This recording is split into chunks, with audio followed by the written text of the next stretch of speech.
हैं आज के इस इम्पॉर्टेंट वीडियो को। देखिए यहाँ पे पूरा निर्देश जिस तरीके से पेपर आता है उसी तरीके से इन्होंने छापा है, उसी तरीके से इन्होंने इसे डिज़ाइन किया है। OMR सीट भी दी गई है, पूरे 150 प्रश्न की OMR सीट है। आप OMR सीट के माध्यम से भी इसको भर सकते हैं और अपनी प्रैक्टिस कर सकते हैं। चलिए शुरू करते हैं इसके वॉल्यूम नंबर 2 के सेट नंबर 1 के सवाल को और आपके सामने पहला सवाल रखते हैं। मेरे प्यारे भाई, जो सवाल है आपका ये दोनों लैंग्वेज में है, हिंदी और इंग्लिश दोनों लैंग्वेज में है, तो आपके लिए इम्पोर्टेंट है और आपके लिए समझने में भी आसानी है। फर्स्ट क्वेश्चन आपके सामने क्या कह रहा है कि विजयवाड़ा जो है किस नदी के तट पर स्थित है। इसका आंसर आप बताएंगे, विजयवाड़ा किस नदी के तट पर स्थित है। सही उत्तर हो जाएगा आपका ऑप्शन नंबर बी, कृष्णा नदी के तट पर। Option number B correct answer आपका हो जाएगा। अगला सवाल है आपके सामने कि सीरिया की राजधानी कौन सी है। राइट आंसर हो जाएगा सीरिया की राजधानी जो है ये दमिश्क है, या फिर गाइस कहा जाए तो दमास्कस है। राइट हो जाएगा आपका ऑप्शन नंबर ए, दमिश्क। अगला सवाल है महात्मा गांधी के नेतृत्व में असहयोग आंदोलन कब से कब तक चलाया गया था। महात्मा गांधी के नेतृत्व में असहयोग आंदोलन कब से कब तक चलाया गया था। सही उत्तर हो जाएगा आपका ऑप्शन नंबर डी, 1920 से 1922 तक। ऑप्शन नंबर डी आपका जो है ये करेक्ट आंसर हो जाएगा। 1920 से 1922 तक असहयोग आंदोलन जो है ये महात्मा गांधी के नेतृत्व में चलाया गया था। D option is correct answer. अगला सवाल है आपके सामने कि 6वीं शताब्दी ईसा पूर्व के प्रारंभ में भगवान महावीर का जन्म निम्नलिखित में से किस स्थल पर हुआ है। आपको ये बताना है कि 6वीं शताब्दी ईसा पूर्व में भगवान महावीर का जो जन्म है ये कहाँ पे हुआ था।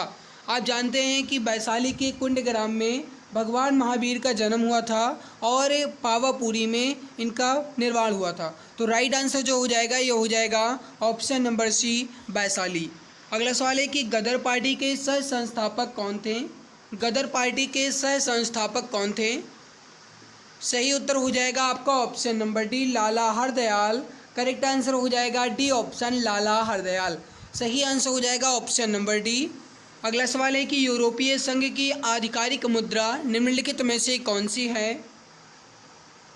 Which of the following is the official currency of the European Union। मेरे प्यारे भाई ये क्वेश्चन इंपॉर्टेंट है, हालांकि इसमें जितने भी क्वेश्चंस हैं ये इंपॉर्टेंट ही दिए गए हैं। तो मेरे प्यारे भाई आप जितने भी सवाल हैं इसको एक बार अच्छे से ज़रूर देख लीजिए। अगर आप क्वेश्चंस का आंसर जानते हैं तो अच्छी बात है, नहीं जानते हैं तो आप इसको नोट ज़रूर कर लीजिएगा, नोट डाउन ज़रूर कर लीजिएगा। देखिए यूरोपीय संघ की जो आधिकारिक मुद्रा है ये यूरो है। राइट हो जाएगा option number A, euro. Correct answer हो जाएगा ऑप्शन ए। अगला है कि अंतर्राष्ट्रीय महिला दिवस हर साल डैश मार्च में मनाया जाता है। आपको ये बताना है कि अंतर्राष्ट्रीय महिला दिवस हर साल किस तारीख को मनाया जाता है। सही उत्तर हो जाएगा ऑप्शन नंबर सी, 8 मार्च को। करेक्ट आंसर हो जाएगा ऑप्शन सी, अंतर्राष्ट्रीय महिला दिवस हर साल 8 मार्च को मनाया जाता है। ऑप्शन नंबर सी आपका जो है करेक्ट आंसर हो जाएगा। अगला सवाल है कि निम्नलिखित में से किस समाज सुधारक की जयंती को चिन्हित करने के लिए 12 जनवरी को राष्ट्रीय युवा दिवस मनाया जाता है। आपको बताना है कि 12 जनवरी को राष्ट्रीय युवा दिवस जो है ये किन की जयंती के उपलक्ष्य में मनाया जाता है। सही उत्तर हो जाएगा आपका यहाँ पे जो 12 जनवरी को राष्ट्रीय युवा दिवस है ये किसकी जयंती के उपलक्ष्य में मनाया जाता है। मेरे प्यारे भाई एक बात आप और ध्यान रखिएगा कि जो राष्ट्रीय युवा दिवस है 12 जनवरी को मनाया जाता है और ये स्वामी विवेकानंद की जन्म जयंती के उपलक्ष्य में मनाया जाता है। तो राइट हो जाएगा आपका ऑप्शन नंबर सी, स्वामी विवेकानंद। अगला सवाल है क्वेश्चन नंबर 9। सवाल है कि गीत अमार सोनार बंगला के रचयिता कौन है। देखिए अमार सोनार बंगला जो है ये बांग्लादेश का राष्ट्रीय गान है और मेरे प्यारे भाई इसके रचयिता जो हैं ये कौन है। अमार सोनार बंगला जो है ये जो गान है इसको कंपोजर किसने किया है। राइट आंसर हो जाएगा option number A, Rabindranath Tagore ने। सही आंसर हो जाएगा ऑप्शन ए, रविंद्रनाथ टैगोर। अगला सवाल है कि लोकप्रिय काल्पनिक उपन्यास चंद्रकांता रचना किसने की थी। कहने का मतलब है चंद्रकांता जो है ये किसकी रचना है। मैथिली शरण गुप्त की नहीं, देवी प्रसाद जयशंकर प्रसाद की नहीं। राइट हो जाएगा आपका ये हो जाएगा देवकी नंदन खत्री की। और यहाँ पे करेक्ट आंसर हो जाएगा आपका ऑप्शन नंबर सी। तो जो भी डियर ऑप्शन सी बता रहे हैं बिल्कुल सही आंसर हो जाएगा। अगला सवाल है कि राष्ट्रीय राजमार्ग NH-44 किन दो स्थानों को आपस में जोड़ता है। जो NH नेशनल हाईवे 44 है ये किन दो स्थानों को जोड़ता है। इसका सही आंसर क्या हो जाएगा। राइट हो जाएगा ऑप्शन नंबर ए, ये हो जाएगा correct answer option number A, Srinagar से कन्याकुमारी तक। ऑप्शन ए आपका करेक्ट आंसर हो जाएगा। अगला सवाल है कि निम्नलिखित में से कौन सा कार्यक्रम भारत में सड़क परिवहन के विकास से संबंधित है। आपको बताना है कि इसमें से कौन सा कार्यक्रम भारत में सड़क परिवहन के विकास से संबंधित है। राइट हो जाएगा आपका, ये हो जाएगा ऑप्शन ए स्वर्णिम चतुर्भुज। करेक्ट आंसर हो जाएगा ए ऑप्शन, स्वर्णिम चतुर्भुज कार्यक्रम जो है ये सड़क परिवहन से संबंधित है। ऑप्शन ए आपका सही आंसर हो जाएगा। अगला सवाल है कि नागपुर जो है ये किसके लिए प्रसिद्ध है। आपको बताना है कि नागपुर किसके लिए प्रसिद्ध है। सेब के लिए नहीं, केसर के लिए नहीं, जूट के लिए नहीं।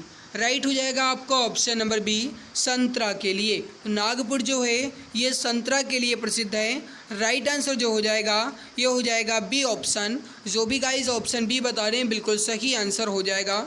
अगला है कि इंदिरा गांधी राष्ट्रीय कला केंद्र का मुख्यालय किस शहर में स्थित है। In which city is the headquarters of Indira Gandhi National Centre for the Arts located. Indira Gandhi राष्ट्रीय कला केंद्र का जो हेडक्वार्टर है ये न्यू दिल्ली में है। Option number B is correct answer, new Delhi. अगला सवाल है कि पश्चिम बंगाल में स्थित सुंदरवन किसका एक उदाहरण है। आपको बताना है कि पश्चिम बंगाल में जो स्थित है सुंदरवन ये किसका उदाहरण है। राइट हो जाएगा आपका डी ऑप्शन मैंग्रोव वन का। ऑप्शन डी जो है ये आपका सही आंसर हो जाएगा mangrove one. Option number D correct हो जाएगा। ऑप्शन डी आपका परफेक्ट आंसर हो जाएगा। आगे बढ़ते हैं, क्वेश्चन नंबर 16 देखते हैं। क्वेश्चन नंबर 16 आपसे क्या कह रहा है कि दैनिक जीवन में उपयोग किए जाने वाले टीवी रिमोट कंट्रोल में कौन सी तरंगें उपयोग की जाती हैं। दैनिक जीवन में उपयोग किए जाने वाले टीवी रिमोट कंट्रोल में कौन सी तरंगें उपयोग की जाती हैं। राइट हो जाएगा आपका, ये हो जाएगा इंफ्रारेड तरंगें यानी अवरक्त किरणें। तो करेक्ट आंसर हो जाएगा डी ऑप्शन इंफ्रारेड किरणें। ऑप्शन डी आपका सही आंसर हो जाएगा। अगला सवाल है आपके सामने कि कौन सी बैक्टीरिया दही के गठन के लिए जिम्मेदार है, यानी दही का निर्माण करने के लिए किस बैक्टीरिया का प्रयोग किया जाता है। लैक्टिक एसिड बैक्टीरिया नहीं, lactobacillus acidophilus, lactobacillus aureus, bacillus radicicola. देखो ना तो बैसिलस रेडिसिकोला है और ना ही लैक्टोबैसिलस ऑरियस है। राइट हो जाएगा लैक्टोबैसिलस एसिडोफिलस। करेक्ट हो जाएगा B option lactobacillus acidophilus. Correct हो जाएगा आपका वी ऑप्शन, दही के निर्माण में लैक्टोबैसिलस एसिडोफिलस बैक्टीरिया जिम्मेदार है। अगला है कि मानवाधिकार को वर्गीकृत किया गया है। मानवाधिकार को वर्गीकृत किया गया है एकजुटता अधिकार, नागरिक और राजनीतिक अधिकार, आर्थिक सामाजिक और सांस्कृतिक अधिकार। राइट हो जाएगा all of the above. Correct answer हो जाएगा डी ऑप्शन उपर्युक्त सभी। अगला है कि सिस्टम हैकिंग में सबसे महत्वपूर्ण गतिविधि क्या है। सिस्टम हैकिंग में सबसे महत्वपूर्ण गतिविधि क्या है। जानकारी इकट्ठा करना। सिस्टम हैकिंग में सबसे महत्वपूर्ण है पासवर्ड को क्रैक करना, पासवर्ड को तोड़ना। तो राइट हो जाएगा option number B cracking password. अगला है कि सोशल मीडिया वीडियो और लिखित पाठ के माध्यम से डैश सामग्री हमें जानकारी प्रसारित करने की अनुमति देती है, प्रकाशित करना। ऑप्शन बी करेक्ट आंसर हो जाएगा। निम्नलिखित में से कौन सी देश ड्रैगन अभ्यास का हिस्सा नहीं है। कौन सा देश सी ड्रैगन अभ्यास का हिस्सा नहीं है। देखो जापान भी है, दक्षिण कोरिया भी है, ऑस्ट्रेलिया भी है, बट गाइस फ्रांस जो है ये सी ड्रैगन अभ्यास का हिस्सा नहीं है। ऑप्शन नंबर सी आपका करेक्ट आंसर हो जाएगा। Option number C. अगला है कि हाल ही में किस राज्य ने वृक्षारोपण करने के लिए अंकुर योजना की शुरुआत की है। आपको बताना है कि किस राज्य ने वृक्षारोपण करने के लिए अंकुर योजना की शुरुआत की। राइट हो जाएगा आपका, ये हो जाएगा बी ऑप्शन मध्य प्रदेश ने। ऑप्शन बी आपका सही आंसर हो जाएगा मध्य प्रदेश ने। अगला सवाल है कि कुंभ का क्या अर्थ होता है। इंपॉर्टेंट सवाल है, बताइए राइट आंसर क्या हो जाएगा। कुंभ का क्या अर्थ होता है। मेरे प्यारे भाई, अगर आपको हमारी मेहनत अच्छी लग रही है तो प्लीज़ वीडियो को लाइक, चैनल को सब्सक्राइब और अपने मित्र तक वीडियो को शेयर जरूर कर दीजिएगा, ताकि मुझे अंदर से मोटिवेशन मिल सके, मैं आपके लिए और भी बेहतरीन और इसके आगे के सभी सेट को कंप्लीट करवा सकूं। तो प्लीज़ वीडियो को शेयर और अपने मित्र तक इसको शेयर करके सपोर्ट जरूर कीजिएगा। तो प्लीज़ एक बार सभी मित्र मिल करके इस वीडियो को शेयर जरूर कर दें। देखिए, कुंभ का अर्थ जो है ये होता है कलश। राइट हो जाएगा आपका ए ऑप्शन, कलश।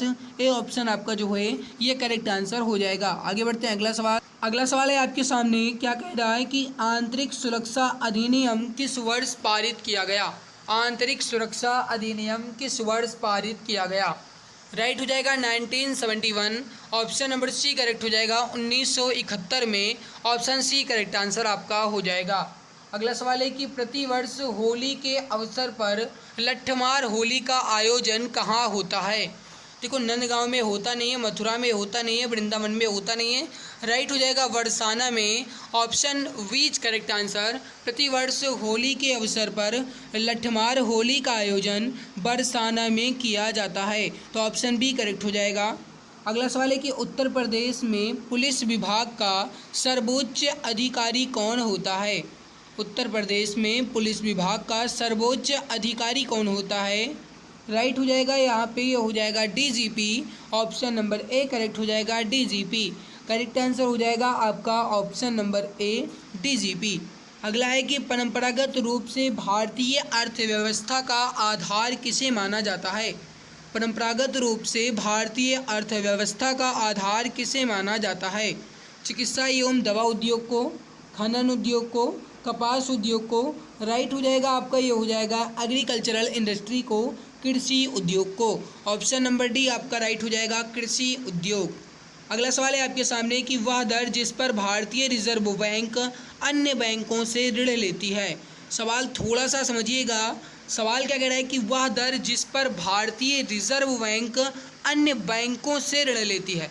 अगर भारतीय रिजर्व बैंक अन्य व्यावसायिक बैंक से ऋण लेती है तो उसे रिवर्स रेपो दर कहा जाएगा, और अगर अन्य बैंक भारतीय रिजर्व बैंक से ऋण लेते हैं तो उसे रेपो दर कहा जाएगा या बैंक दर कहा जाएगा। लेकिन यहाँ पे राइट हो जाएगा रिवर्स रेपो दर। Option number D correct answer हो जाएगा।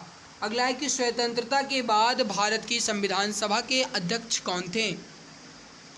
देखिए, संविधान सभा के अध्यक्ष जो थे कौन थे 1947 के बाद, ये थे डॉक्टर राजेंद्र प्रसाद। राइट हो जाएगा D option, doctor Rajendra Prasad. अगला है कि भारत में जीएसटी शुल्क संरचना कितनी संरचनाएं हैं।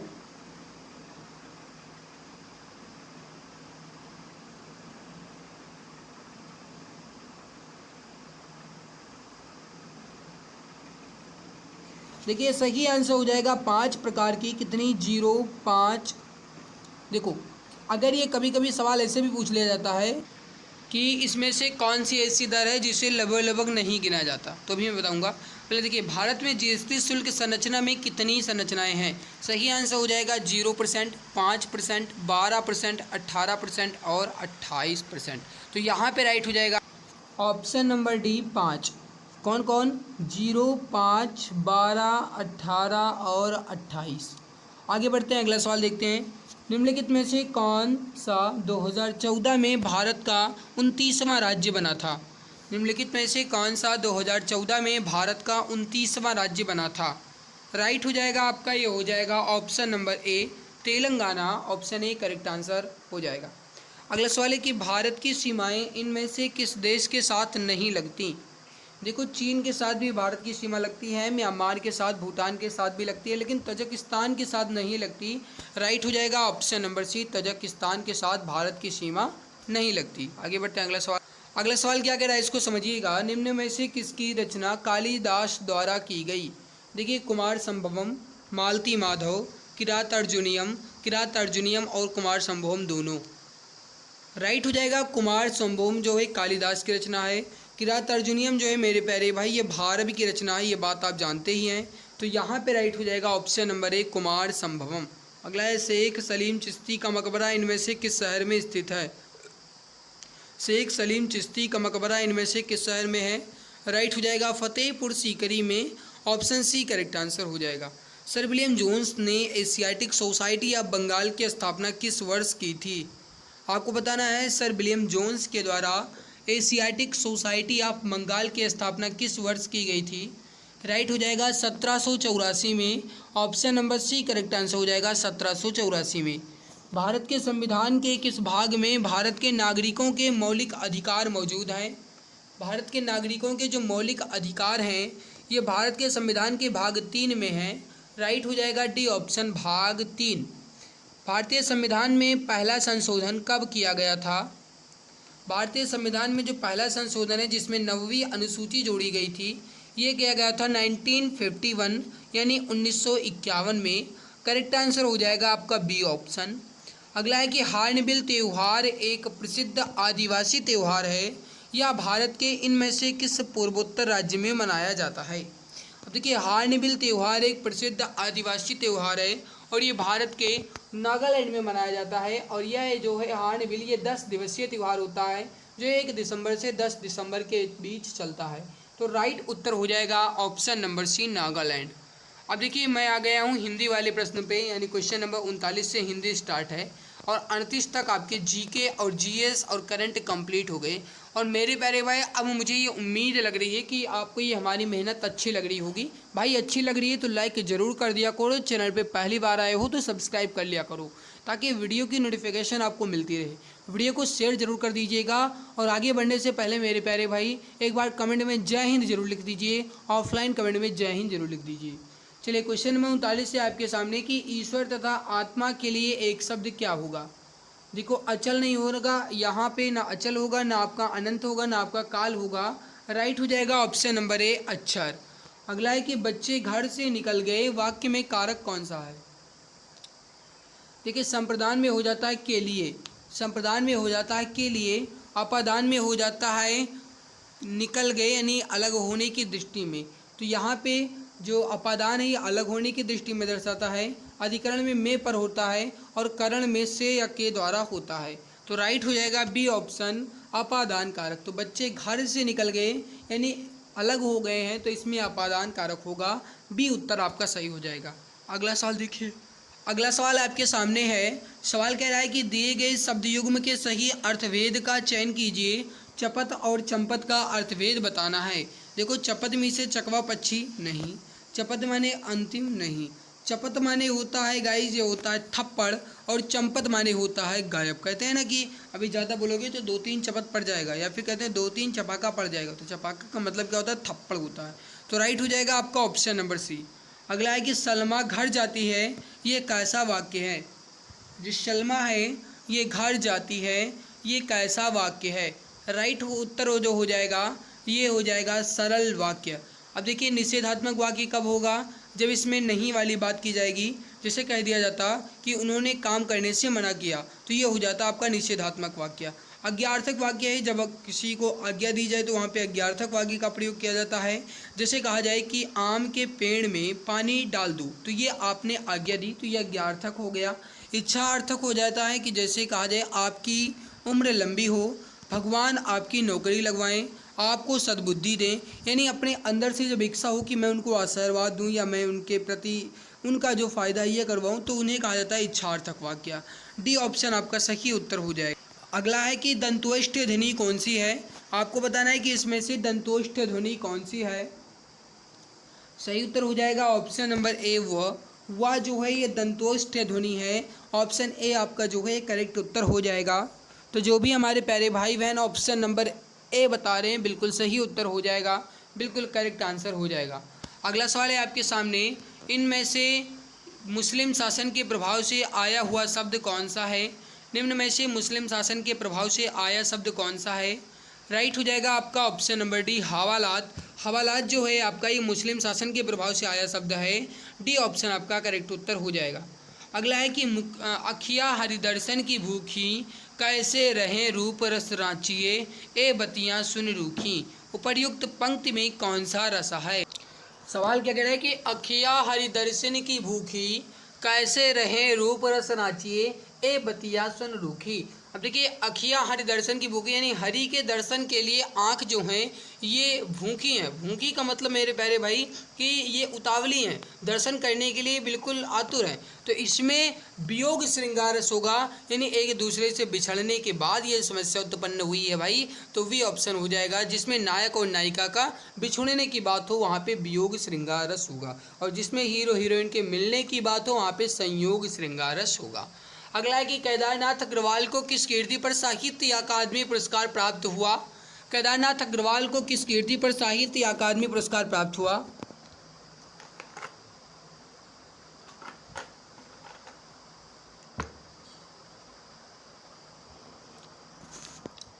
सही उत्तर हो जाएगा अपूर्वा पे, ऑप्शन नंबर ए करेक्ट हो जाएगा।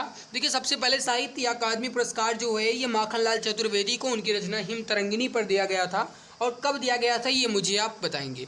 अगला है कि किस पत्रिका का संपादन भारतेंदु ने नहीं किया। अब देखिए अगर इस क्वेश्चंस को देखा जाए तो ये क्वेश्चन जो है मेरे प्यारे भाई ये थोड़ा सा अभी मुझे सही नहीं लग रहा है, इसको मैं बाद में देखूंगा। अगला है कि आप भला तो जग भला, इस वाक्य में रेखांकित शब्द में कौन सा सर्वनाम है। आप भले तो जग भले में कौन सा सर्वनाम है। पुरुषवाचक नहीं, निश्चयवाचक नहीं, अनिश्चयवाचक नहीं, राइट हो जाएगा निजवाचक, option B is correct answer निजवाचक। अब आ गया है गद्यांश, जिसमें आपके 49 से 52 तक के सवाल दिए गए हैं, इनको आपको पढ़ के और सही उत्तर देना है। आइए मैं गद्यांश को पढ़ लेता हूँ। चेन्नई में आई बाढ़ अब उतार पर है, इस त्रासदी से निपटने में इस शहर ने जिस साहस का परिचय दिया और जिस तरह से सोशल मीडिया ने एक बार फिर बचाव के काम में अहम किरदार निभाया, बल्कि कुछ मामलों में तो जान बचाने में भी उसकी भूमिका रही, इसे देखते हुए उसकी जितनी तारीफ की जाए वो कम है। इस तमाम अच्छी बातों के बावजूद इस वास्तविकता को भी नहीं छुड़ाया जा सकता कि इस त्रासदी से बचा जा सकता था। चेन्नई में आई बाढ़ की असली वजह थी अडयार नदी बेसिन का नए हवाई जहाज़ के लिए अतिक्रमण, ठीक उसी तरह जैसे दूसरे नदी विस्तारों का आवासीय निर्माण के लिए इस्तेमाल कर लिया गया। नदी के कुदरती रास्तों को अवरुद्ध किए जाने से इसका जल आसपास के इलाकों में उमड़ गया। जब तक प्रकृति अपना क्रोध नहीं दिखाती, हमारे योजनाकार हर जोखिम को नज़रअंदाज करते रहते हैं और उस चीज़ की तलाश में रहते हैं जिसे वह ले सकते हैं। हमने इसी तरह के विध्वंसक सैलाब मुंबई में भी देखा, कुछ ही समय पहले श्रीनगर में भी ऐसे ही बर्बादी देखी गई। हर जगह मुख्य वजह मिली अनियोजित शहरीकरण और बुनियादी नियमों की अनदेखी। फिर भी हर बार त्रासदी की गंभीरता लोगों की यादों में धुंधली पड़ जाती। चेन्नई की तरह दिल्ली में भी ऐसे सैलाब की संभावना है, इसीलिए हमें यमुना नदी के बेसिन से छेड़छाड़ करने की बुद्धिमानी से बचना होगा।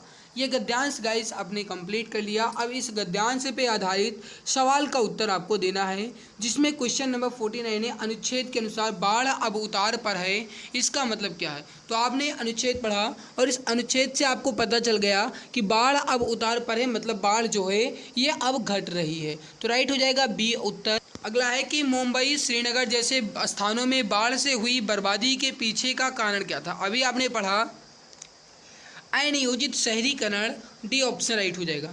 इस अनुच्छेद का उपयुक्त शीर्षक क्या होगा, आपको बताना है कि इसका उपयुक्त शीर्षक क्या होगा जो आपने अभी अनुच्छेद पढ़ा। अगर इसका आप शीर्षक एक निकालना चाहो तो इसका एक सबसे और उपयुक्त शीर्षक क्या हो सकता है, राइट हो जाएगा प्रकृति का कहर, ऑप्शन सी राइट हो जाएगा। अगला है कि अनुच्छेद के अनुसार योजनाकार कब तक लापरवाह रहते हैं। सरकार पर दबाव न बनाया जाए, प्रकृति अपना क्रोध न दिखाए, जनता जागरूक ना हो जाए, समस्या हल ना हो जाए। देखो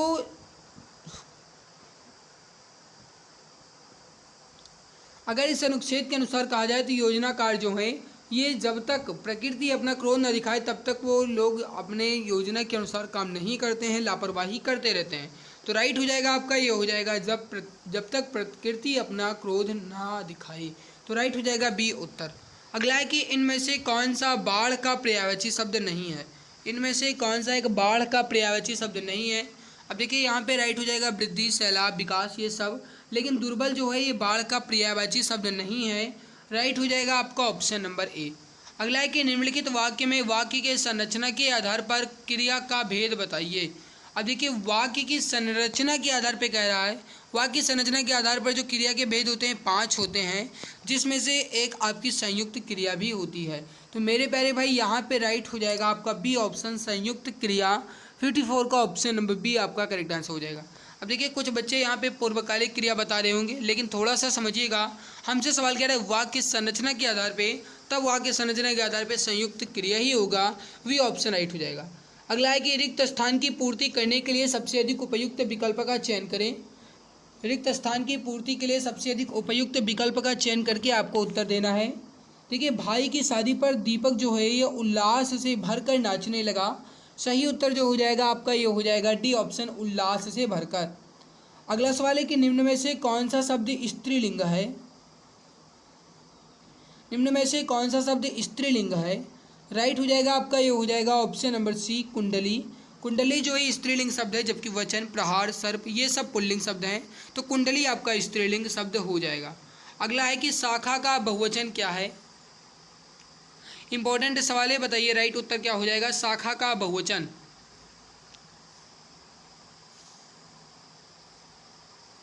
देखिए जो शाखा का बहुवचन है ये क्या है।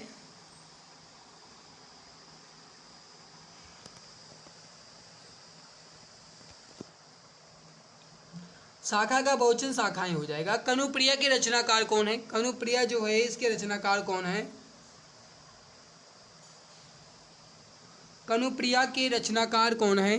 राइट हो जाएगा Dharamvir Bharati, option C correct हो जाएगा। अगला है कि अनुस्वार जो है किसका कार्य करता है। अनुस्वार जो है किसका कार्य करता है। सही आंसर हो जाएगा पंचम वर्ण का, यानी कि जैसे क वर्ग का पंचम वर्ण कौन सा है, क ख ग घ अंग। तो अंग जो है पंचम वर्ण है। च वर्ग का पंचम वर्ण कौन सा है, तो च छ ज झ इया, तो ये हो जाएगा आपका च वर्ण का। तो पंचम वर्ण जो है अनुस्वार का काम करता है। जो चाहे करो डैश, बस हमें तंग ना करो। वाक्य के बीच में रिक्त स्थान में कौन सा विराम चिन्ह आएगा। जो चाहे करो बस हमें तंग ना करो।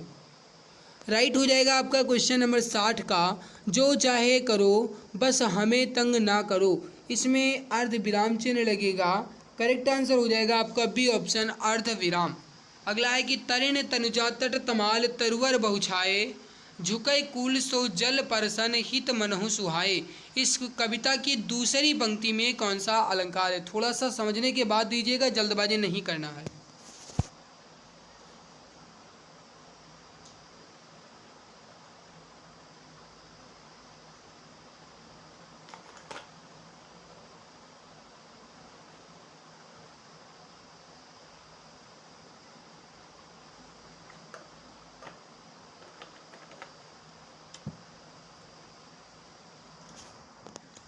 देखिए अगर ऊपरी पंक्ति में कहा था कि इसमें कौन सा अलंकार है, तब आप कह सकते थे कि अनुप्रास अलंकार है।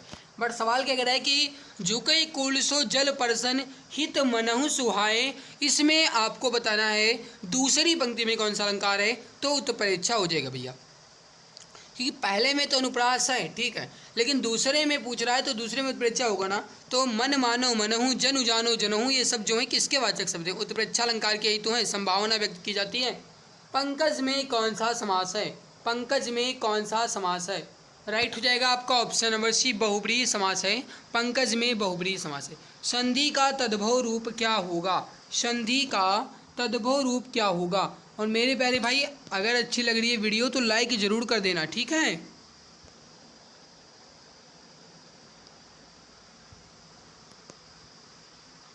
तो देखिए जो संधि का तद्भव है सेंध हो जाएगा। राइट हो जाएगा आपका ऑप्शन नंबर सी, सेंध। अगला सवाल है कि रौद्र का अस्थाई भाव क्या है। रौद्र का अस्थाई भाव क्या है। सही उत्तर हो जाएगा क्रोध, बी ऑप्शन राइट हो जाएगा। अगला है कि चारण काव्य की भाषा क्या है। चारण काव्य की भाषा क्या है। देखिए चारण काव्य की भाषा जो है ये अवहट्य है, ऑप्शन बी करेक्ट हो जाएगा, अवहट्य। अगला है आपके सामने कि मार्गी के विलोम शब्द का चयन करें। मार्गी के विलोम शब्द का चयन करें। सही उत्तर हो जाएगा आपका ये हो जाएगा वक्री, ऑप्शन बी करेक्ट आंसर हो जाएगा वक्री। तो मार्गी शब्द का जो विलोम है ये वक्री हो जाएगा। अगला है कि संकट में पड़ने का अर्थ इसमें से किस मुहावरे का प्रयोग होता है। जान से हाथ धो बैठना, तो इसमें गाइस मृत्यु हो जाना। जान में जान आना यानी होश में आना। जान हथेली पर रखना, संकट में पड़ना। और जान के लाले पड़ना, इसमें से बताना। जान की हथेली पर रखना यानी कि मतलब मृत्यु मोल लेना, और जान के लाले पड़ना ये हो जाएगा संकट में पड़ना। तो राइट हो जाएगा डी आंसर। शिकारी शब्द में उचित प्रत्यय बताइए। शिकारी शब्द में उचित प्रत्यय। देखिए अगर आप शिकारी का प्रत्यय निकालेंगे तो शिकार जो है मूल शब्द हो जाएगा और इसमें ई प्रत्यय लगकर शिकारी शब्द बन जाएगा। तो राइट हो जाएगा डी ऑप्शन आपका, शिकारी में ई प्रत्यय लगा है। निर्वासन शब्द में उपसर्ग है। आपको बताना है कि निर्वासन शब्द में कौन सा उपसर्ग है। सही उत्तर हो जाएगा आपका डी ऑप्शन निर और र के नीचे हलंत होना चाहिए, तो निर्वासन शब्द में निर उपसर्ग है। अगला है कि निम्नलिखित में से कौन सा शब्द वाक्य शुद्ध है। मैं बैठ जाता है मेरा मन कभी कभी, मन कभी कभी मेरा बैठ जाता है, मेरा मन कभी कभी बैठ जाता है, कभी कभी मेरा मन बैठ जाता है। तो राइट हो जाएगा सी आंसर, मेरा मन कभी कभी बैठ जाता है। अगला है कि प्राणों का अंत करने वाला के लिए एक शब्द होगा। प्राणों का अंत करने वाला के लिए एक शब्द क्या होगा। राइट आंसर जो हो जाएगा ये हो जाएगा प्राणातांक। ऑप्शन बी करेक्ट आंसर हो जाएगा प्राणातांक। अगला है कि निम्नलिखित में से जातिवाचक संज्ञा का शब्द नहीं है। जातिवाचक संज्ञा का शब्द नहीं है। राइट उत्तर हो जाएगा, देखिए गाय जातिवाचक है, मनुष्य भी बहुत सारे हैं, नदी भी बहुत सारी है, लेकिन गंगा जो है जातिवाचक नहीं बल्कि व्यक्तिवाचक है, तो गंगा जो है व्यक्तिवाचक संज्ञा में आ जाएगा। निम्नलिखित में से सही वर्तनी वाला शब्द, देखिए कार्यक्रम भी सही नहीं है, गृहस्थ भी सही है नहीं है, निरस्त जो है ये सही वर्तनी वाला शब्द है। सी आंसर राइट हो जाएगा। निम्नलिखित वाक्य में रेखांकित विशेषण का भेद कौन सा है। थोड़ा दूध हमारे लिए भी लेते आना। इसमें आपको बताना है थोड़ा जो है ये किस प्रकार का विशेषण है, इंपॉर्टेंट है एग्जाम के लिए, बताइए राइट आंसर क्या हो जाएगा। सही आंसर हो जाएगा यहाँ पे जो हो जाएगा ये हो जाएगा परिमाणवाचक विशेषण। ऑप्शन बी करेक्ट आंसर हो जाएगा परिमाणवाचक विशेषण। अगला सवाल है आपके सामने क्वेश्चन नंबर 75 है कि पुनीत कपड़े धो रहा है, इस वाक्य में कौन सा वाच्य है। पुनीत कपड़े धो रहा है, इस वाक्य में कौन सा वाच्य है। देखिए पुनीत जो है कपड़े धो रहा है, राइट हो जाएगा, इसमें कर्तवाच्य है। करेक्ट आंसर हो जाएगा सी आंसर।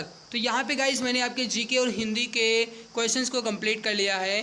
बाकी बचता है आपका रीजनिंग, इसके बाद बचता है आपका मैथ। तो मेरे प्यारे भाई रीजनिंग मैथ जो है ये भी मैं आपको करवा दूंगा, लेकिन ये वीडियो मैं आज यहीं पे समाप्त करूँगा और इसके बाद मैं आप सभी के फीडबैक को देखूँगा। आप सभी के जिस तरीके से सपोर्ट मिलेंगे, जिस तरीके से आप गाइज इस वीडियो को प्यार और इस क्लास को लाइक करेंगे, उसी के हिसाब से आगे आपकी जो क्लासेज हैं अपडेट होती रहेंगी। तो भाई अगर आपको ये क्लास डेली चाहिए और पूरे 10 के 10 मॉडल पेपर चाहिए तो प्लीज़ वीडियो को लाइक और चैनल को सब्सक्राइब अपने मित्र तक शेयर जरूर कर देना और गाइज सपोर्ट जरूर कर देना, क्योंकि आपके सपोर्ट की बहुत ज़्यादा ज़रूरत है। तो मेरे प्यारे भाई आप प्लीज़ एक बार अपने मित्र तक शेयर जरूर कर देना और उसके बाद आपको ये 10 प्रैक्टिस सेट में करवा दूंगा, ठीक है। तो मेरे प्यारे भाई आई होप ये वीडियो अच्छी लगी होगी। अगर अच्छी लगी तो लाइक जरूर कर देना, चैनल पे पहली बार हो सब्सक्राइब कर लेना। अगर गाइस आपको ये अच्छी लगती है और अगर आप चाहते हैं कि इसको मैं अपने खुद से OMR सीट पे हल करूं तो गाइस आप इसको ऑनलाइन फ्लिपकार्ट से भी मंगा सकते हैं, एग्जामपुर की है, ठीक है, वहाँ से भी आप मंगा सकते हैं। ओके, तो मेरे प्यारे भाई आज की इस इंपॉर्टेंट वीडियो से नहीं मिलते हैं इसके बाद एक नई खास वीडियो में। तब तक के लिए खुश रहिए, मुस्कुराते रहिए, जी जान से दर्द के साथ लगे रहिए, अपनी पढ़ाई करते रहिए।